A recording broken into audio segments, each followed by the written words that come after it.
बहुत तेज भूख लगी है। चलो एक काम करता हूँ, ये लीची निकाल के ही खा लेता हूँ, लेकिन पहले मुझे ऊपर से नीचे उतारना होगा।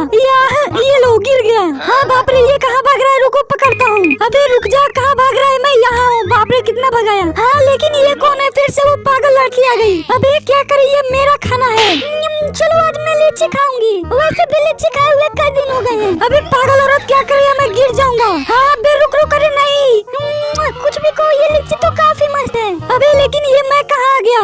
एक सेकेंड, ये जगह तो मुझे जाना पहचाना लग रहा है। हाँ कहीं मैं इसके पेट में तो नहीं आ गया। चलो कोई बात नहीं, मैं इधर से निकल जाता हूँ। और हाँ तब तक आप क्या कर रहे हो, प्लीज वीडियो लाइक कर दो और हाँ चैनल को भी सब्सक्राइब कर देना।